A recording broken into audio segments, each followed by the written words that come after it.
I sit here while I instructed you? Okay.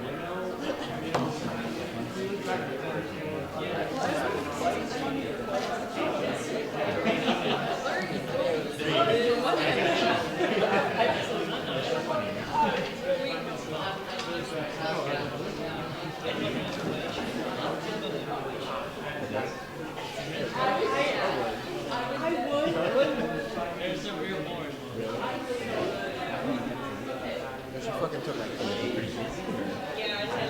my lady just took me 10 seconds to like done.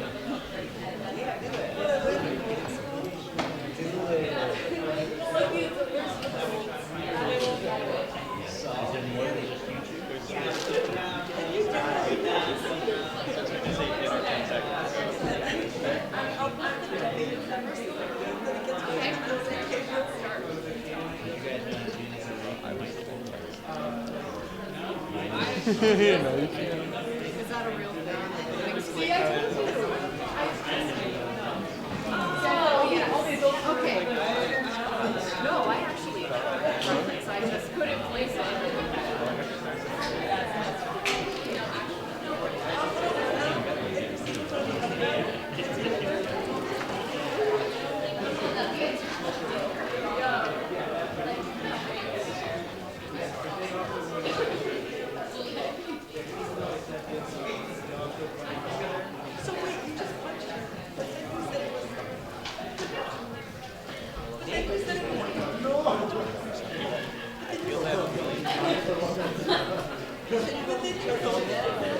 It's me.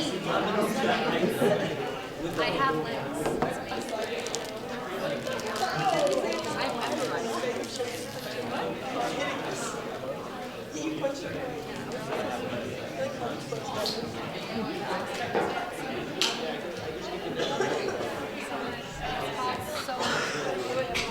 Also, I curled my hair.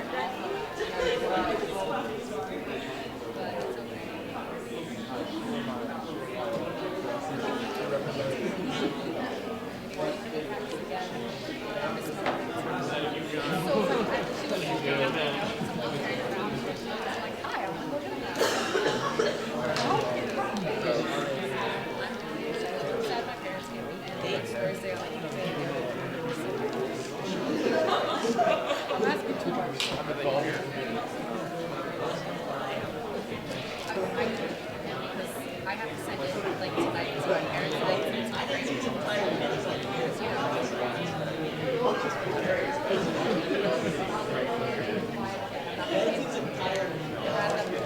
yeah, 5 or 4. I don't like standing up.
But I'll watch it.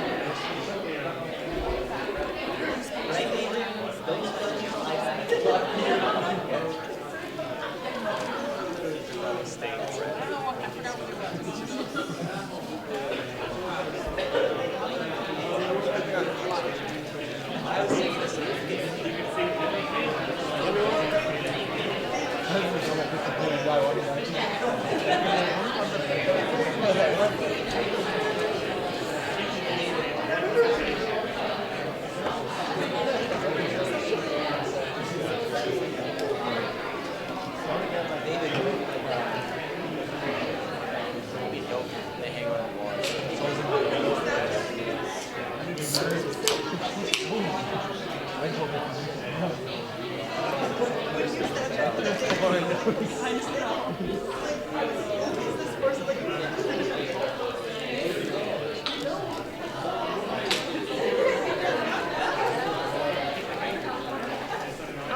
in the hall. Yeah, yeah.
Oh my god.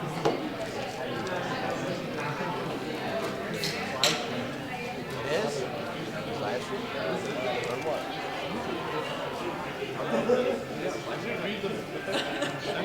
No, it's a little space. I was like, oh, that's all I need. It's a little space. Wait, so that's Where's it?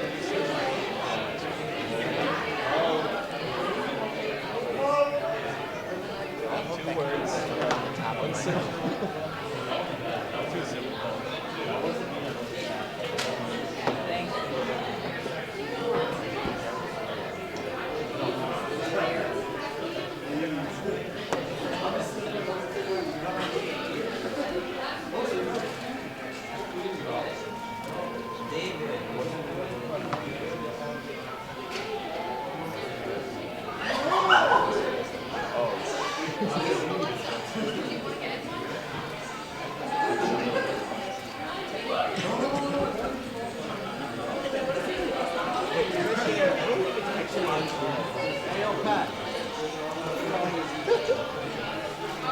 I just heard it.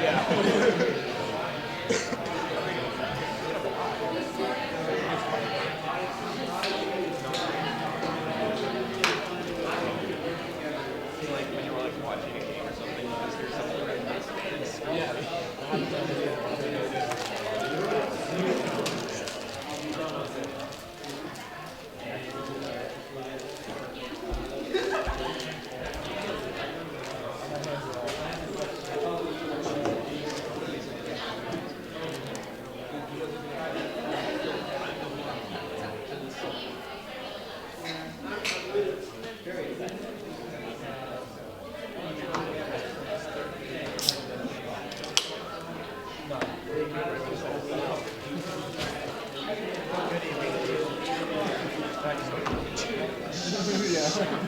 Starts overflowing shit and it's shake out.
just gets up there and says, listen here.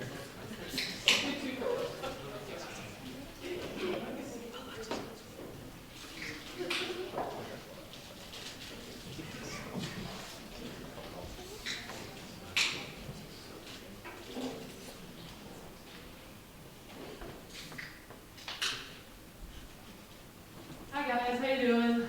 Awesome. Ooh, that was actually more. That's good. So my name is Alexis Trench. I'm the Social Affairs Chair and Learning Community Executive Council. I helped plan this event tonight. I was really involved and a lot of other support, so that was fun. When I first learned that the topic this year would be delving into diversity, I was really interested to see the type of stories that would come in. And throughout the process of the applications, the interviews, and the practice runs, I really learned a lot. I'm sure you guys will feel the same throughout the night. So as you listen to these people talk, I hope you live with them through their struggles, their changes, and their best moments. And most of all, I hope that their messages sink in with you. And with that, I'd like to introduce our first speaker, Kia Huggins.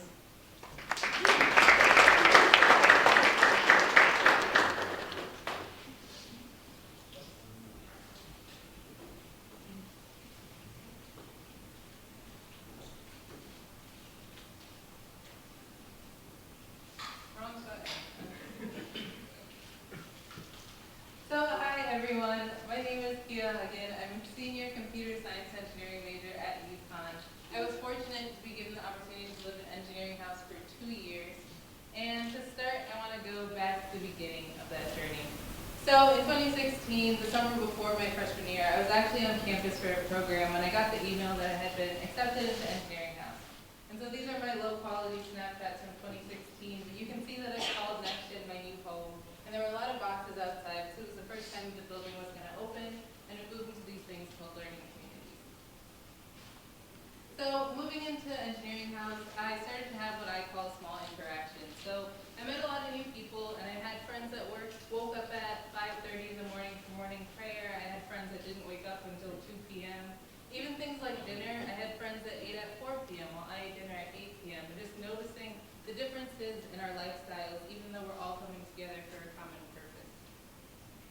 So part of my first year is my first year roommate. This is Caitlin. We don't really have any pictures together, so that's a face swap. It's kind of weird, but that's the only one that I can find. So Caitlin was a really great roommate to me. Looking back at it, she really made my first year experience special. And I think going into college, there were some decisions that I was making, and I was sort of nervous living with someone that I hadn't lived with or known before. So an example of that is when I came to college, I decided that I was going to start wearing wigs. I wanted to change how I looked. And to me, it wasn't a big deal. I was like, I'm going to wear whatever wig I want, and it'll be great. But I was really worried about how other people would respond to it. And in particular, I was worried about how Caitlin would respond to it, because she lived with me. So like, if she walked into the room and my wig was hanging off the bed, maybe she'd like think that was pretty weird. Or like if it was dark, what if she thought my wig was like another person in the room? And I was really worried about the perception of me. So I came up with like a big speech to give her to explain the fact that I was gonna wear wigs, and Caitlin was just like, oh yeah, that's cool, it's fine. And then it sort of seemed silly to spend a whole week worrying about that, but I did. And then similarly, I'm Jamaican, so I eat Jamaican food, but I was worried to bring that into our room because I didn't know if she'd think it was like it smelled, if she didn't like it. So I was worried about that too. But then again, Caitlin was like, oh yeah, that's fine. I eat in the room, you can eat in the room. And she was accepting of the decisions that I made. So at the time, I didn't think much of it. I was just like, I have a cool roommate, not a roommate horror story, and I was just appreciative of the relationship that we had. But being a senior, looking back at that, I realized that Caitlin's acceptance of me was really significant. So in the case that she had said, I think it's weird that you wear wigs, can you like put it in a drawer or something? Or like if she didn't like the fact that I ate Jamaican food and she was like, can you not eat that here? I don't really want that in our room. That could have changed how I present myself to people and the parts of my identity that I may not share anymore because it wasn't well accepted. So I think that's important when we look at the fact that our acceptance of other people can directly play into their acceptance of themselves. So when you have these small interactions, even if you say hi to someone or you have a short conversation, I think it's important to ask if you're listening to that person. If you didn't understand something, ask a question instead of dismissing it. And looking how we can have a conscious awareness of the conversations that we're having. And then on the opposite side of that, maybe you didn't have good small interactions. Maybe someone said something that caused you to not play certain types of music around them, or not wear your hair a certain way around them. And changing that narrative and knowing that you don't have to suppress that part of yourself. I think that when we come into rooms, we should come into rooms with our full self and not leave any part of that outside the door. And I think that's where diversity thrives, in those inclusive environments. So with that, this is more about my UConn experience, but I encourage you all to learn about different cultures and to have these interactions with people and know that it can have a big impact. So here on the left, your left, yes, I went to Garba, an Indian dance with my friend Barnaby, and she lent me a dress and everything, and it was an amazing time, an amazing experience at UConn in the student union. And then the same for Lunar New Year. So my friend Sabrina invited me to a New Year's celebration. And at the time, I thought it was pretty weird. I told her it was pretty late in the year to be celebrating the New Year, because it was like January 1st was a long time ago. And I didn't understand what Lunar New Year was at the time. But I went to the celebration and saw this beautiful celebration of culture, and noticed that even though Lunar New Year is like a small thing in my life, it's not something that I celebrate or knew of. It's something that she's been raised with since she can remember, and that's important to her and her identity. So I took the time to learn that, and it was great. So I think that when we have this conscious awareness and we're receptive of the people that are around us, that's where diversity thrives, because you don't have to suppress any part of yourself and you can express how you feel. So when you go out and you have smaller interactions, and tonight when you have interactions with people, I think it's important to keep in mind that even though something that someone tells you may be small to you, your receptiveness can have a huge impact on them and how they go forward. So thank you.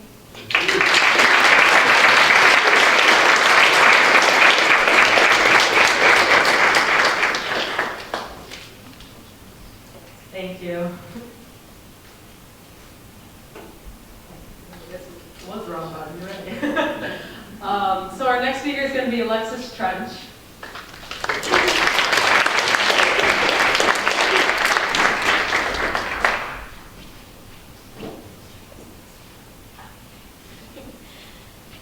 Hi, thank you all for coming out today to hear us give our little talks. So today I'm going to present to you all a little bit about diversity in higher education and why I think that it's a critical component of student success. In case you all didn't hear it, my name is Alexis Trench. So there's a lot of different components that go into what makes up a person's identity. There's things such as education, status, race, religion, ability, sexuality, age, culture, ethnicity, gender, and there's so many more that aren't even included on this image here.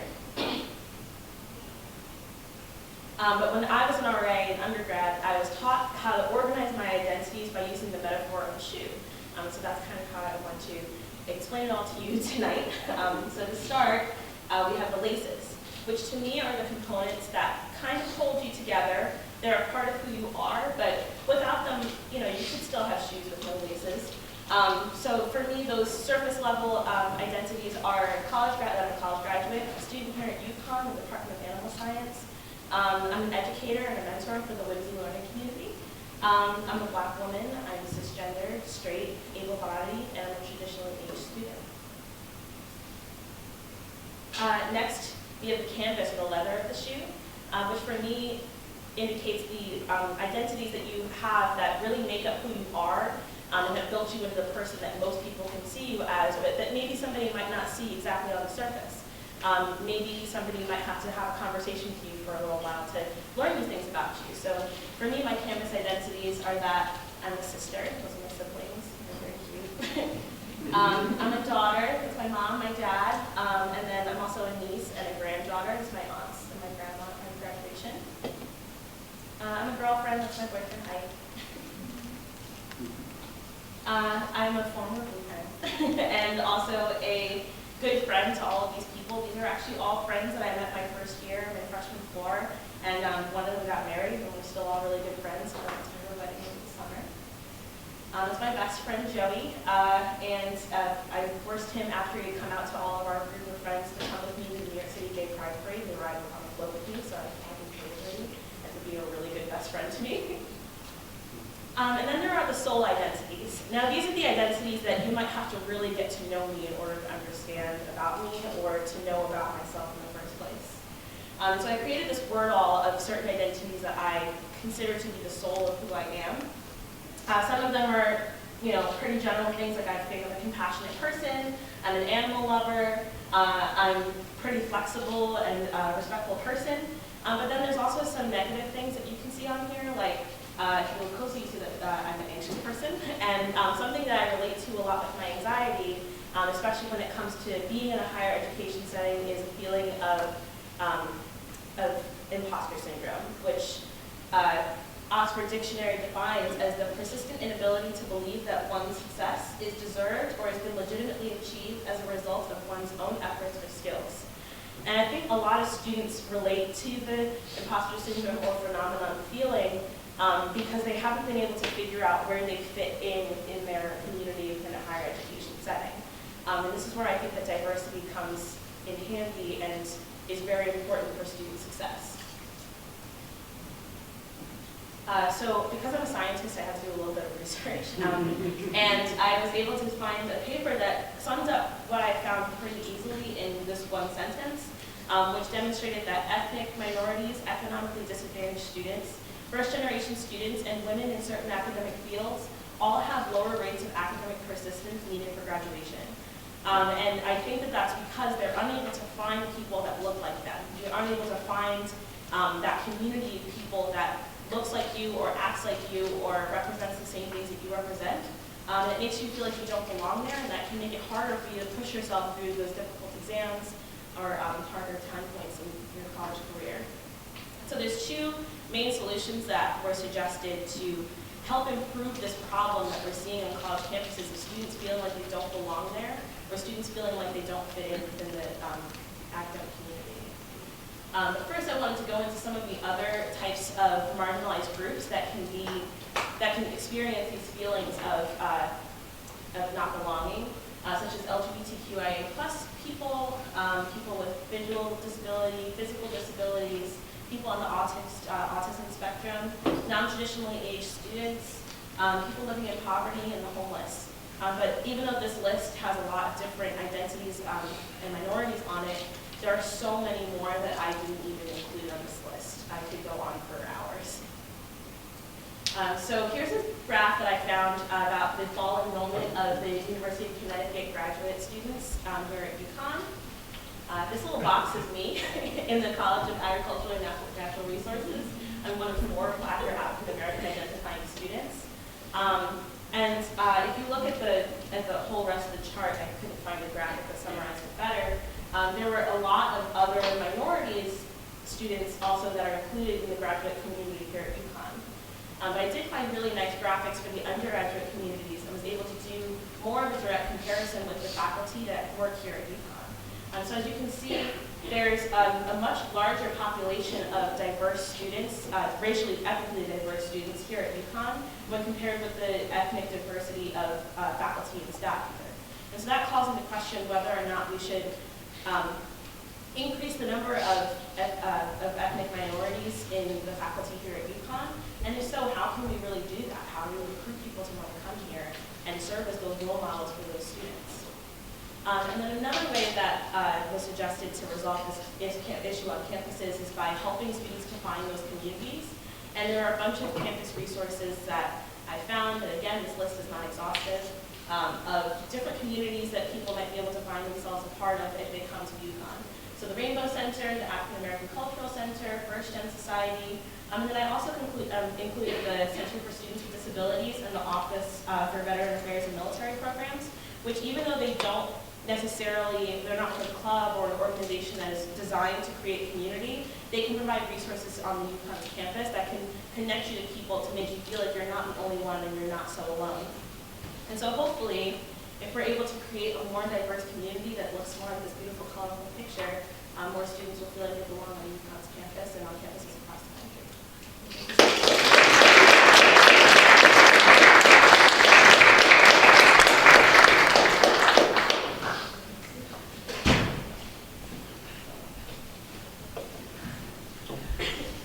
Next speaker is going to be Brandon Emmerich.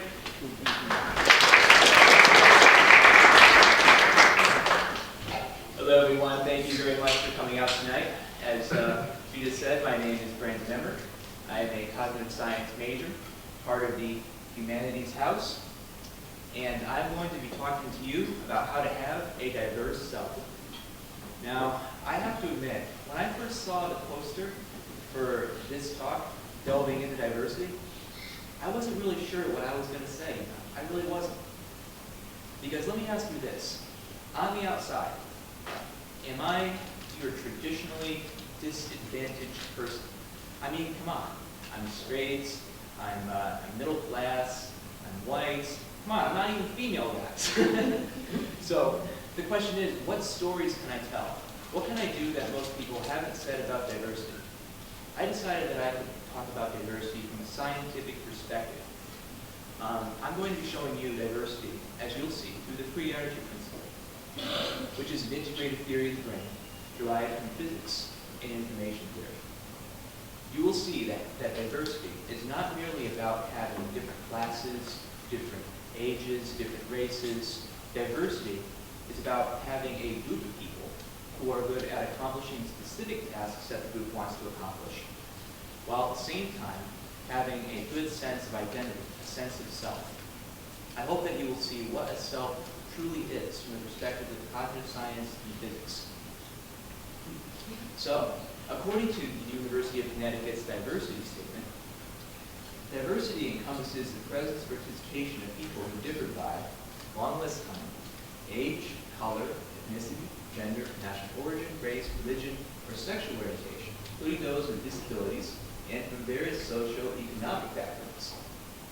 Now, as a cognitive science major, I see a really glaring gap in that statement. Any idea what it might be? Any hands? What's missing from that statement from a cognitive perspective? The answer is personality.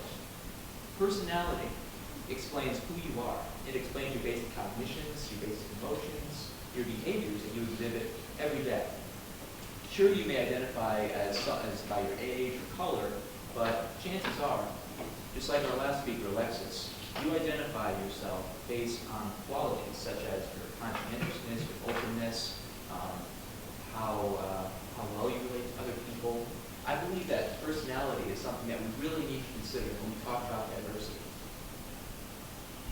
So as you can see, UConn has done quite well at getting minorities and also getting people in a diverse amount of majors. As you can see, we have 31% of degrees graduate awarded in STEM fields and 56% of undergraduates awarded in STEM fields.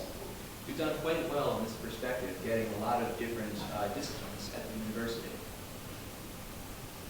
And you can see here the focus of UConn. They want to have diversity of degrees. They also want to have ethnicity and gender, but you still don't see personality, which explains who we are as a person. So the whole point of diversity, as you can see from the statement, is to have a stronger and more inclusive institution that promotes respect and understanding and also acknowledges underrepresented groups. So it all depends on how you construe underrepresented groups. What does that really mean? I think that we need a more diverse picture of what diversity is. So here's the Big Five personality model. When I talk about personality, I'm referring to traits such as openness, conscientiousness, extroversion, agreeableness, and neuroticism. Okay? So this actually doesn't explain what personality is or where it comes from. It's merely an umbrella of a ton of traits that we call personality. All right? So naturally we have a diverse amount of personality here, or do we? Because what do you have to have in order to be a college student? You have to be very conscientious. And also you likely have to be very open to experience. And given what we know about anxiety disorders, depression, and so on in college students also have a moderate to great deal of neuroticism. So I don't think we are as diverse as we can be in the Big Five. And there are other things that UConn is not as diverse in, such as same age. Just about everybody here is from 18 to 22 if you're an undergrad. And if you're a graduate student, you're probably in your mid-20s or maybe early 30s. So if diversity is about age, there's something that we can really improve on here. Not only that, as people part of a university. We want to be pursuing a higher education. The overall goal of everything is to get a degree. So all of us are naturally academically oriented in comparison to the rest of the population. That's something that we have that other people in the country may not. We also share favorite pastimes, including Netflix, social media, surfing the internet. Right? Is it starting to click in here how we're not as diverse as we often think we are? Also, a lot of people are night owls versus early birds. I'm an early bird, so I really stood out when I first came to UConn, I must say. Most people, unfortunately, don't participate much in class. What I noticed when I moved from high school to college is that people engage much less with their professors and also in answering questions. You often indeed get very few people who answer them. Most people are from Connecticut as well. In fact, 76% of undergraduates are Connecticut residents. And the vast majority of people are liberal, especially not Trump supporters, compared to 45% of the country. All right, so what is wrong here? Is there a problem with the way the university constructs diversity? I'd argue yes and no. I think that we need to have a good amount of diversity, for sure. Diversity is excellent at fostering tolerance, intellect, making sure that you are exposed to a great deal of stimuli rather than doing the same thing over and over again. And if you didn't have people who were, for instance, conscientious and open, how would they be able to do well at school? So to some extent, you need lesser diversity in order to succeed at what you do. You do not want to have a whole bunch of random people in a group to do well, nor do you want to have a whole bunch of specialists. You want to have a balance, an equilibrium between people you accept and what the group can adequately do well together. You want to make sure that they accomplish the task, in other words. This problem, this lack of diversity among academic students at college, is referred to as the weird problem in psychology. It says that most people are Western, educated, industrialized, rich, and democratic, referring especially to college students. Okay? So when I first said this talk, I hesitated. I was like, maybe I'm not diverse enough to give this talk. Well, it is true, there are underrepresented groups, but just as an underrepresented person could be called diverse, I believe someone who is privileged could also be called diverse. Because diversity is not about individuals, it's what happens when a whole group comes together. You can have an individual who breaks boundaries, just like you can have someone who is typically disadvantaged. In other words, each of us has a unique contribution that we can make. We are all individuals, and we cannot evaluate people based on surface characteristics. So, now I'm going to bring in the free energy principle to explain diversity. The free energy principle is an integrated theory of the brain and biological systems in general. It's well accepted. It's been used to explain perception, action, psychological disorders, and numerous other things in psychology and neuroscience. It says that the brain is a prediction machine. It guesses what's going to happen next, and then based on those predictions, it modifies its internal model of the environment. And then whenever there's a difference between what the brain predicts and what happens in the environment, you are also free to make changes in that environment. Okay? So in other words, you can change your internal models, or you can act upon the environment to change that. The whole point of the brain, of biological systems, of cultures such as community, as you'll see later on, is to maintain equilibrium. The free energy principle says that the main principle of the brain and of living systems is to minimize their free energy, which is also called disorder or entropy. And in turn, this is called maximizing self-evidence. It wants to verify whether its mental models are correct, and then persists the organism over time. This is what I mean by self-evidence. So, we need to ask here, what is a self? How diverse can a self potentially be? A self is what defines an individual is a Markov blanket under the free energy principle. This is a mathematical formalism. It says that for systems, such as the human brain, or individual bodies, or even groups of people, this is a very broad theory. these systems we define based on the internal and external boundary. And not only that, all these systems have mechanisms for perception and action. That is what defines a self from an other. Okay? And in any self, there is going to be something that allows it to accomplish its functions. There's going to be a distribution of people. There's going to be different personality traits in the case of college.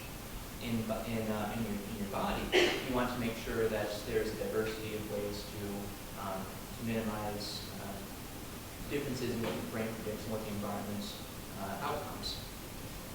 The advantages of having community, of being with other people versus being an individual, is creativity and innovation. This is what diversity fosters. And when you have a cultural self, you see yourself in other people. You're not just there all alone. We have shared practices, and sometimes we may even sacrifice ourselves for the whole group. And that is because, under the free energy principle, we have a self that is not limited to our own bodies, but also in other people. I see myself in my family and my friends, and so do you guys. That's what makes you who you are, actually coming outside yourself occasionally.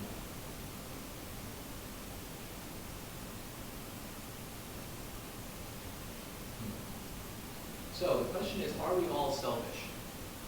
Is collectivism the answer? Should we integrate ourselves with other people in order to reduce problems such as discrimination? I would say no. I would say that both individualism and collectivism have benefits and drawbacks.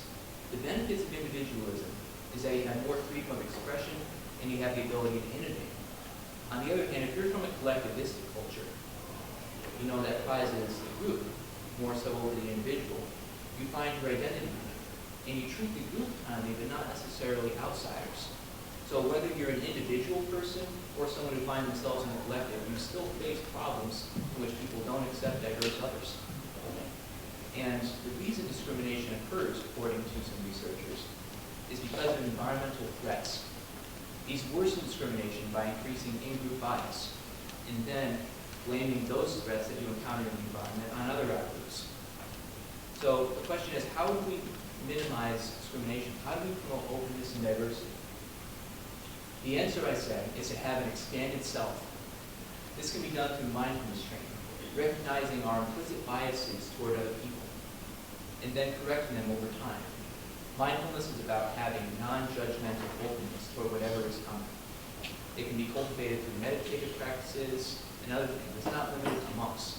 Anyone can achieve mindfulness, whether you're doing it in a sitting meditation or throughout your daily life. It is a skill that can be gained. As I said in my preparation for this talk, it's impossible to be mindful and racist or discriminatory at the same time. You cannot be both open and racist. It just doesn't work. So the answer is that we need to have more tolerance and mindfulness. We need to make a conscious effort as well to value diversity and freedom of expression in all of its forms. That includes diversity, majors, and anything else that comprises who a person is, not just things that you see on the outside. We need to recognize that every person can contribute a unique role in society. And above all, we need to minimize free energy, to make sure that we can have a cohesive self while correctly guessing what's going to happen next in the environment. I hope you see now how physics, information theory, can shed light on complex problems such as diversity and what it takes to have a coherent and diverse self. Thank you very much.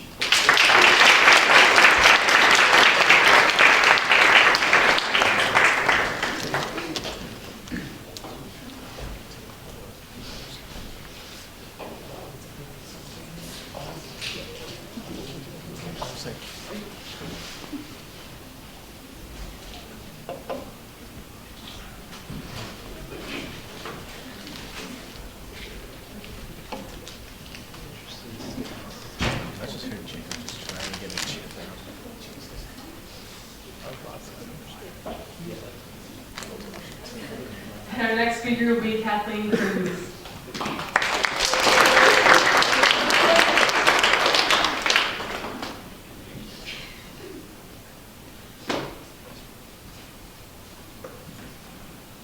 Hey everyone.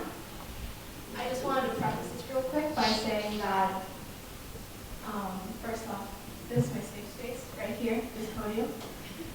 also wanted to say that this talk is going to be very personal and very targeted towards my group and the oppression that people like me have faced, but this isn't to discredit any other group that has faced systematic oppression.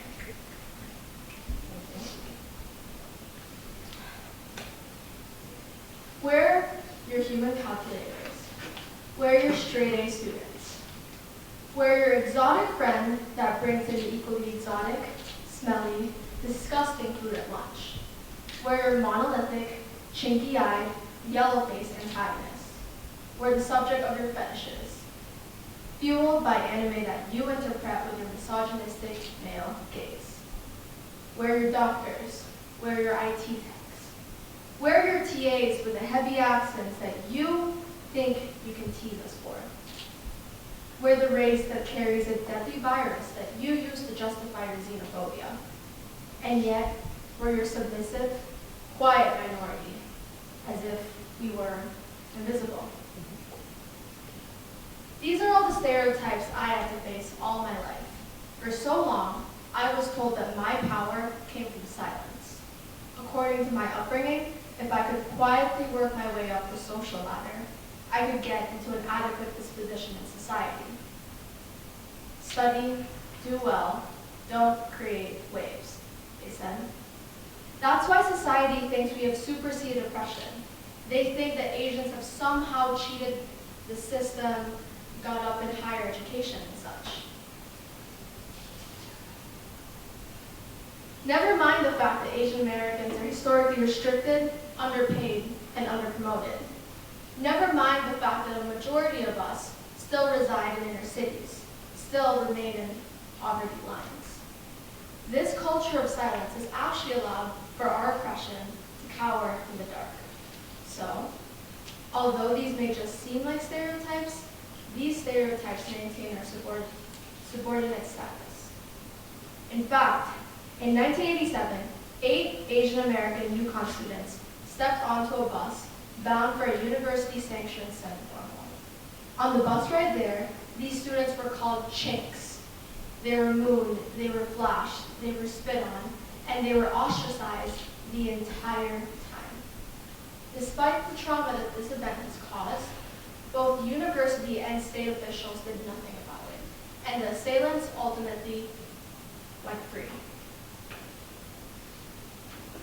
Despite the prejudice exemplified here and in many other instances, people like me are excluded from research studies, professional initiatives, and discussions about diversity, even in places like this very campus. Thus, I faced a double-edged sword. I could not truly be from the privileged class because my identity would be held against me. Conversely, I could not truly be a minority because I am presumed to be of the model class. I am oppressed, but my oppression is not valid enough to be talked about. I am not a part of that narrative. This is deliberate. The very reason why Asians were put against other minority groups is so that the majority can say, hey, there's this one Asian American that's succeeding. Why aren't you? It is a means of division.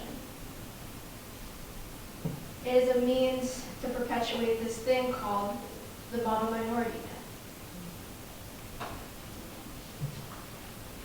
However, we do have the power to fight against our own oppression. Those very students at the formal used their voice to stand up for themselves. They told the media, they told Asian faculties, they told neighboring institutions, and eventually they created the Asian American Cultural Center to continue to highlight Asian and Asian American voices. 27 years later, we still feel the positive ripples of this monumental act of courage. To this day, ASAC is still an integral part of the lives of many, including my own. It has allowed me to find empowerment in my culture through mentorship programs, conferences, and the like.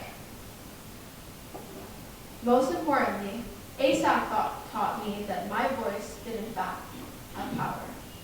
In line with this groundbreaking idea, I wanted to use my own voice to shed light on the discrimination we face. I want to subvert these stereotypes by standing right here, doing what everyone told me I couldn't do. In fact, I want to show y'all how we transcend these very norms. So here are my friends, my great friends. We aren't always these amazing overachievers. We aren't always these exotic figures. We lie somewhere in between those definitions, but no matter what, I still believe that we're valid in every identity that we hold. So even though the creation of the Asian American Cultural Center was an amazing step in the right direction, there's still so much more that can be done.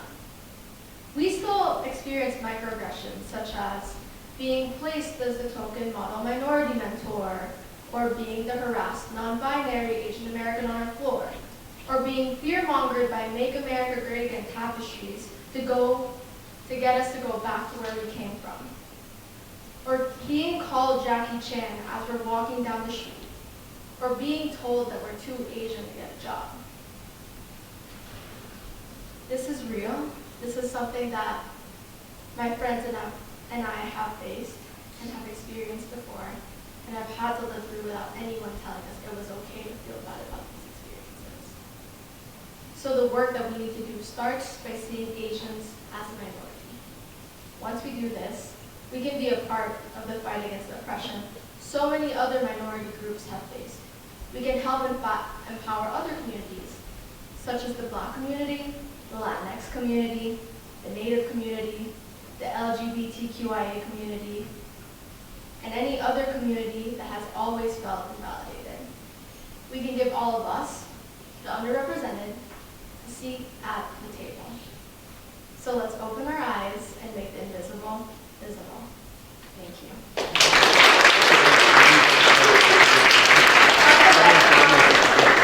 If y'all want to learn more about Asian and Asian American initiatives, you can go to this QR code, especially as it relates to professional development and Asians in the business world, or you can email that email. But thank you.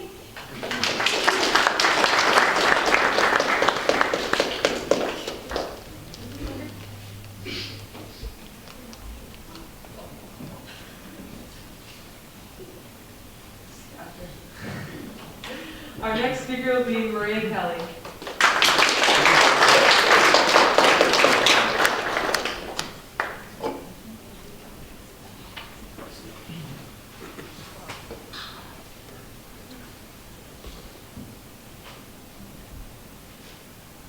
Hi everyone, my name is Maria Kelly, and today I will be presenting on how I fought for my individuality within the foster care system. So what is foster care? So to start off with, the legal definition says when a minor is awarded the state due to abuse, neglect, or non-cared for position. But what does this actually look like? For me, this looks like constantly moving. There were some times when I didn't know if I'd be living in the same place the next week, the next month, let alone the next year. Educational gaps due to moving sometimes. There were periods in my life when I'd go 3 to 4 weeks without school because that's how long it took DCF to get their paperwork ready. Trauma, lack of safety and resources, you're stripped of your rights essentially. Up until the age of 17, I had no input on where I wanted to live, where I wanted to go, what school I wanted to go to, etc. I was forced to be independent at a very young age. The last foster home I was in, I had to work 35+ hours a week, pay for my own hygiene products and my own groceries. Adults are oftentimes inconsistent, and this leads to a lack of strong relationships. So what are our outcomes? After reaching the age of 18, 20% of foster children will become instantly homeless. There's a less than a 3% chance for aged-out foster youth to earn a college degree at any point in their life. What is the point? Why is this important? The system is oftentimes broken, making someone feel like another number, another statistic, and it's dehumanizing. When talking about topics such as diversity, individuality is important. So who am I? Quite honestly, I don't fully know who I am. I don't think any college student at our age would know who we are. But I know that I'm passionate about helping other foster youth in my situation and decreasing the disparities within the child welfare system. I know that I want a better outcome for my life than other foster youth alike. I moved a total of 9 times in my life. At the beginning of my life, I lived in Florida, missed the sun to be honest. But I moved a total of 9 times in my life, and here it's represented on the map. Within moving, I've lived in several different environments. The most difficult environments to live in regards to individuality were group homes, shelters, institutions, and residentials. Within living in such institutionalized environments, I found it hard to, I struggled with depression, anxiety, and PTSD. I was often living in a fight or flight mode. So how did I beat the system instead of letting my circumstances define me? I went to Westminster High School, which became my safety net. Although I was able to go there for 3 years, I was still moving from house to house, from home to home. I started to focus on my education and make sure I got good grades. The summer before my senior year of high school, I had an amazing opportunity to join UCONN Rising Scholars, which is a high school to college foster youth program to help foster youth matriculate to college. Not only was I able to receive college credits for UCONN, which really came in clutch this freshman year, but I also was able to receive tools, resources, and skills in order to help me grow. 70% of foster kids regularly say that they would like to attend college one day, but only 6% will go, and only 3% will actually end up with a degree. That's why programs like URS and post-secondary education is vital for the success of foster youth. UCONN Rising Scholars actually works, and here are the stats. 99% will graduate from high school, 95% of the students will be accepted to college, and 93% will enroll into college. So although my stamina, my determination, and strength allowed me to excel forward, I was given the opportunities and resources in order to do so, which many other foster children don't get. So how am I using my voice now that I've found it? I'm currently president of Creating Caring Communities, which is an on-campus student organization that advocates for students in situations stated. I'm trying to dismantle stigmas and stereotypes, and I'm trying to be more comfortable with sharing my story. Honestly, previous to CCC, I was ashamed of my story. I wouldn't tell anybody about my life, and none of my friends really knew the situation that I was in. As I'm helping this community grow, it's also helping me grow. Again, previously to joining CCC, I didn't know what an independent student looked like. I didn't know what an adopted student went through. I didn't know what a homeless student was or what they went through. So what can you do to help? Join, promote, or donate to Creating Caring Communities. Try to be aware of your dialogue. Try to not say your mom, your dad, or automatically assume that someone has a home. And try to say, where is home to you? Try to dismantle the stigmas and stereotypes yourself and be aware of how severe this issue is. On campus, within society, within Connecticut. And last but not least, if you are in a situation similar to any of the ones I've said, just know that you're not alone, and know there is power in yourself, your story, and your voice. Thank you guys for joining me.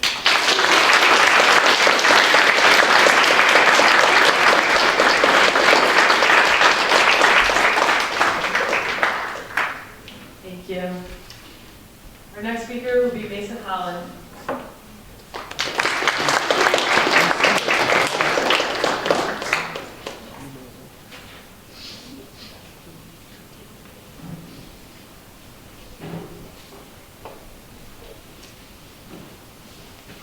Good evening. My name is Mason Holland. I'm a first-year political science major and a Whigs minor from Hackensack, New Jersey. I went to school in Jersey City, and I'm a proud first-year member of Scholars House, which stands for Scholastic House in support of African-American researchers and scholars. Now, as you can see behind me, my presentation is entitled What Diversity Really Means. So, I would used to do these exercises when I would do talks like this in relation to diversity. And every time I would ask what was the first word somebody would think of when they thought of diversity, they would say something like race. They would say something like color, complexion, and culture. And I thought it was really funny because diversity at its root, at its definition, means a variety of things. A plethora of aspects, a multitude of different aspects. But for some reason, when we talk about people, when we talk about human beings, we reduce these parameters to only mention color. Now this word behind me was coined by Kimberly Crenshaw. She's a noted civil rights advocate, one of my favorite historical figures to read about and learn about. And she coined this word, and its name is intersectionality. The definition for intersectionality reads, the interconnected nature of social categorizations such as race, class, and gender as they apply to a given individual or group regarded as creating overlapping and interdependent systems of discrimination or disadvantage. Now, this word, like diversity, also emphasizes that race is in fact a thing, but it extends those parameters. We talk about race when we talk about identity, but we also talk about class and socioeconomic status. We talk about gender, we talk about sexual orientation. We also talk about religion. These are the things that diversity should be talking about. But when we consider what diversity is generally perceived to mean, like I said, we only talk about color. And that's apparent in organizations, in corporations, small businesses, and institutions like this one here. When I came to UConn, they talked about diversity. The only thing I heard about was color. So I would like to delve into my story here. So before I go into that, intersectionality has a positive and negative aspect. The positive aspect is that every one of you in this room are individual. There's nobody like you. There will be nobody that is exactly the same as you are. You are unique, and you are brilliant, and you are beautiful. But there's a negative aspect. When those aspects of your individuality and your personality collect together, and they meet, systems will also meet. Systems of discrimination, of disadvantage, and they will use that to torment you, to break you down. So my story in relation to my diversity goes down a religious path. My mother and my father were both raised Christian. My mother later on in life became Baptist. My dad to this day is still Roman Catholic. If you go back to my house in Jersey, I still have a cross on my room to this day. Mostly because of my parents, but it is what it is.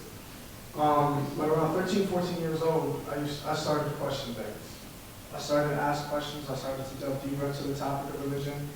And then, after a long, deep soul-searching process, I realized that I didn't identify with Christianity. I wasn't a Christian.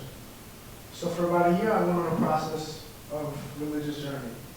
I delved into what religion actually meant, what it meant to me, what it meant to people, and what religion I would end up going into. I researched, I talked to people, I asked for advice, and about a year later, I decided to join the religion of Islam. And many people who I know in this crowd do not know that I'm Muslim. But now that you know, it was something that I really struggled with. Because upon coming out, and upon telling people that I wasn't gay in this, I immediately experienced discrimination. And in my life, I've been used to discrimination. I'm black and Puerto Rican. I'm used to walking down the street and having people cross that they don't have to be here. I'm used to getting in elevators with women who would clutch their purses and children close to them as if I would assault and rob them. I was used to racial discrimination. I was not used to religious discrimination. When I went to school one day, a kid asked me why I wanted to be a Taliban and join a group that would blow things up. When I talked to a Jewish friend of mine, the conversation immediately went to Palestine and Israel, something that I didn't really want to talk about, and from then on I haven't spoken to that person. So automatically, my individuality was challenged. I was told that I couldn't be black and Muslim at the same time. I was told that these different aspects couldn't coexist. That plunged me deeper into depression I had already been going through. It inevitably led to 3 suicide attempts, and that was a big piece of that. But then eventually, after a long healing process with family and friends, I realized that my individuality was beautiful. And I'm a living testimony here today that no matter what system or systems try to join together to destroy you, you are individual, you are beautiful, and you will prevail. This is a quote by Audre Lorde, a feminist author, a revolutionary, and she wrote, "There is no such thing as a single-issue struggle because we do not lead single-issue lives." And what that means is that there's no one thing that incorporates your identity. You are not just fit into one singular box, one single group, one single place. You are a multitude of things. And the negation of that leads to things that I went through. And that should never happen to anybody, especially people like you in this room.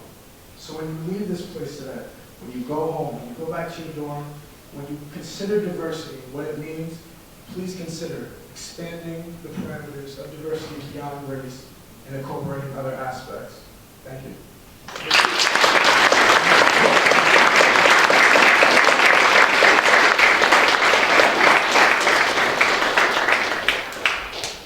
Our next speaker will be Chanel Shaw.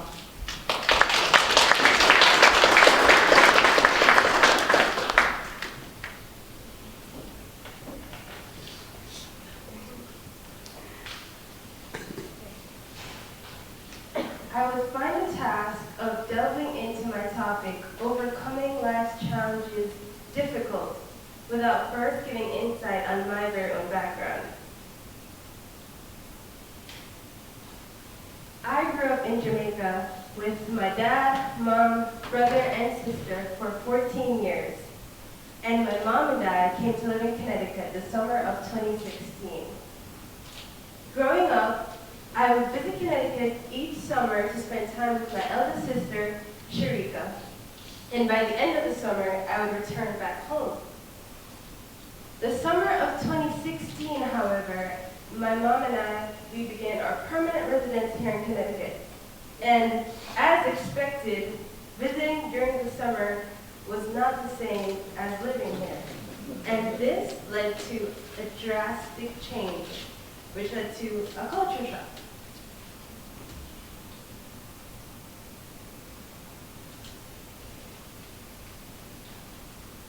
There were seasons instead of just dry and wet days. There was a different sense of fashion and an overall different culture.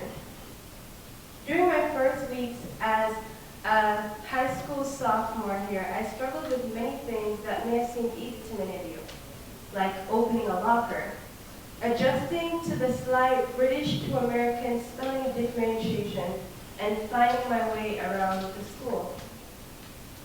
I went through a period of depression because I felt like I was different from everyone else and I would never fit in.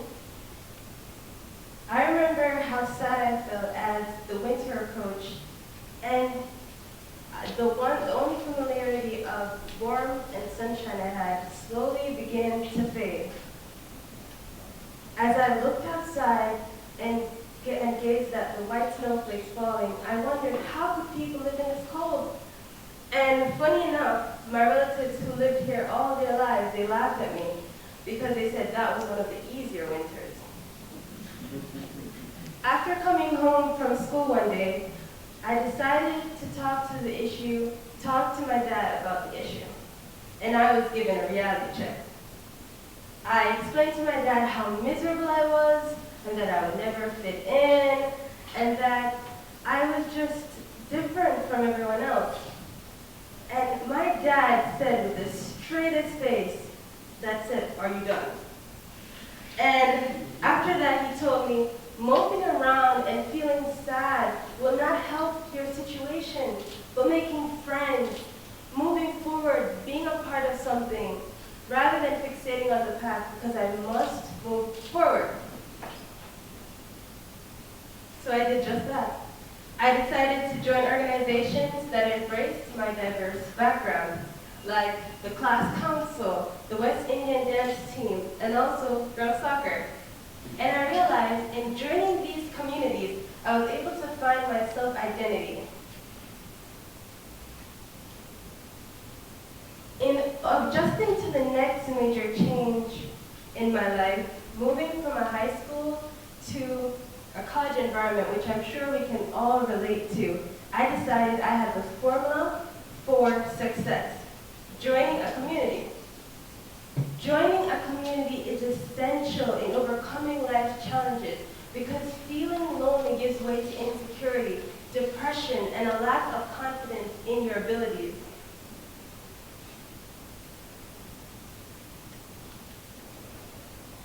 As a woman in STEM, I can say I've extremely benefited from being a part of the WIMSI, Women in Math, Science, and Engineering Learning Community.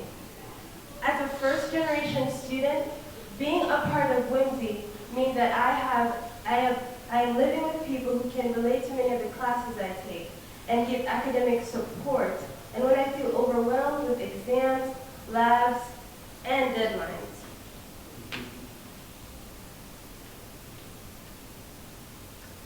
Being a part of a community is essential, whether academic-based, sports, or just family or friends, because a community that uplifts your goals has a massive positive impact. What I want you all to leave with today is the importance of building a community with people from different backgrounds, walks of life and experiences. It's to embrace and celebrate each other's differences, not reject and exclude them. In creating unity through diversity. Thank you.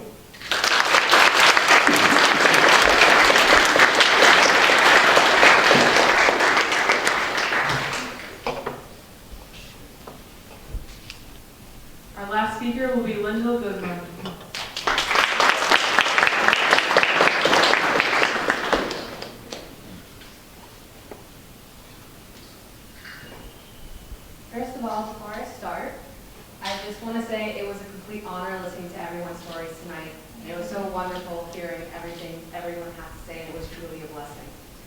So hi, I'm Linda Goodebon. I am part of the Transfer Learning community, and I am also a South African American. I was born in Johannesburg, South Africa in 1999. That's me. I know I'm horrible. And I've been traveling around the world with my family since I was 2 years old. And you may be thinking to yourself, if you're from Africa, why are you white? I get that a lot. But seriously, when people ask me this, I force a smile and I move on. Because hearing the same Mean Girls quote for 14 years can get old really quickly. I moved to America when I was in kindergarten, and I immediately noticed how different my family was. My parents spoke multiple languages, and we had friends from around the world. But everyone was welcome in our household, and my parents worked incredibly hard to bridge our world with the new country we found ourselves living in. Cue to my first day of kindergarten, I was beyond excited, but my teacher told me something incredibly shocking. She bluntly told me that if I wanted to fit into this country, I needed to sound like the rest of the class. I had a lovely South African accent, and it was gone within months. I felt completely out of place. I felt worthless. I felt like I was trying to conform into a role that wasn't meant for me, and that me and my family were no longer good enough for this country. This event demonstrates that the world is full of gaps. I have been witnessing these social rifts for most of my life, as I've experienced quite a few of them. There are gaps where bridges once stood, and gaps in bridges that just crumble due to neglect. Recently, however, I have noticed that there are less bridges being built. This terrifies me, as it shows that as communities, we have stopped reaching out to each other. My experiences in America are the reason why I am so passionate about building bridges between diverse communities. So, in an attempt to embrace and encourage diversity, I have built a 3-step plan. It focuses on individual diversity, generational diversity, and unity within America. First of all, treat people how you'd like to be treated. It's a very basic concept. So, I don't think anyone wants to live through hatred and bigotry. If we don't break the clique mentality that is strengthening within this country, we will continue the cycle of homophobia, xenophobia, racism, and sexism our parents struggled with. Diversity is more than a label or a statistic that we put on job applications or government forms. It's a part of who we are and what our society is going to become. It's incredibly important that we start to embrace each other's differences and we begin to utilize our unique attributes to benefit everybody. So, the first step we can take towards building a country that thrives on diversity is by accepting everybody, regardless of how different they are. If we opened up and started talking to each other, we would actually find we have a lot in common. This will lead to new experiences and phenomenal opportunities. And it'll also help build acceptance and tolerance, something this country really needs right now. But you know who really hates bigotry and just sees diversity as a fact of life? Children. They're the perfect activists, which is great because they're the ones fighting for our fundamental human rights at the moment. But in all seriousness, you can learn from a lot by how kids interact with each other. They don't care what your ethnicity is or where you worship. They just want to play with you. So we should be listening to children, as they are much more tolerant than most of the adults I know. That being said, we can learn a lot from past generations. Go ask your parents about their college experiences or their when they were young. And there's probably a cause in there that they were really passionate about. For my parents and their friends, it was protesting apartheid and trying to bring unity to South Africa. Now, I look to both my parents and individuals such as Greta Thunberg as inspiration for what I can do for future generations. America has always thrived on diversity. We cannot start shoving diverse communities back into the closet and expecting the rest of society to flourish without them. Now, the final step that we can take towards building bridges in America is by focusing on unity. America is going to die without diversity, and we're actually currently falling apart because we're no longer unified. Look at the people around you. Really look at them. We all come from diverse backgrounds. And if we can connect and communicate openly with each other using the points I've made tonight, we can do phenomenal things. We will be able to open up and build new relationships. And all those bridges will be rickety at first. With time and hard work, they will become much stronger. I believe that we can be blessed with unity in our lifetime if we just work at it. I also believe that Husky Nation is filled with beautiful, fantastic, and phenomenally hardworking individuals. And a little bit of innovation, hard work, diversity, and unity, we can help build a country that thrives on diversity, that is unified and values everyone for who they are, and not what they are. So, thank you.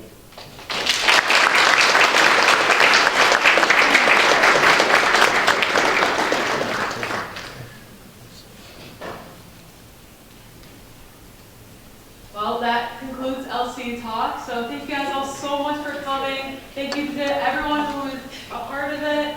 Helena, thank you so much for all your hard work, all the LC staff. And there's some more snacks in the back if you want to grab one on the way out. And one last big round of applause for our speakers today.